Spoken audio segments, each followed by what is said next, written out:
گوجری زبان میں اپڈیٹ سنیے۔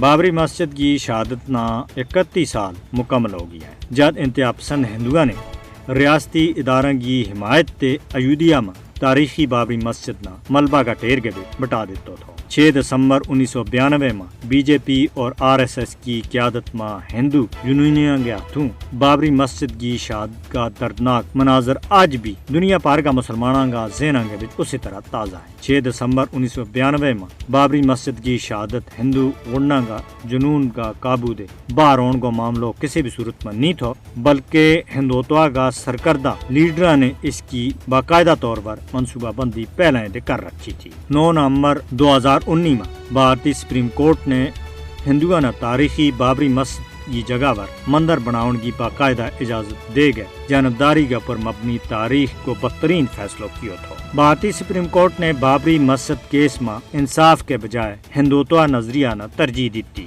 16ویں صدی کی شاہکار طرز تعمیر بابری مسجد کی شہادت نے بھارت کا انتہا پسند چہرہ پوری دنیا کے سامنے باندھو کر دیتا ہے۔ بھارت میں ہندوتوا طاقتوں کے ذریعے مسلمانوں کا مذہبی مقامات کی پان توڑ کی جا رہی ہے۔ مودی حکومت بھارت میں ہزارہ مسجداں چاڑن اور انہاں کی جگہ مندر بناؤن کو منصوبہ رکھے۔ مودی کا بھارت کے بچ مسلمانوں اور انہاں کا عبادت گاہاں نہ بڑی تیزی کے نہ ہندو گنڈا کے ہاتھوں نقصان کو سامنا کرنا تیاری ہے۔ RSS تے متاثرہ مودی حکومت مسلمانوں کی نسل کشی کو منصوبہ بنا رہی ہے۔ عالمی برادری نے پہلا تھی بھارت اور مقبوضہ جموں کشمیر میں مسلمانوں کی نسل کشی دے خبردار کر دیتا گئی ہوئے۔ فاشسٹ مودی حکومت نہ مقبوضہ جموں کشمیر اور بھارت کے بچ مسلمانوں کے خلاف اس کا جرائم کے واسطے قانون کا کٹیرا کے بچ کھڑو کیے جانا چاہیے۔ دنیا نے بھارت میں مسلمانوں کا حقوق کا تحفظ کے واسطے عملی اقدامات کرنا میں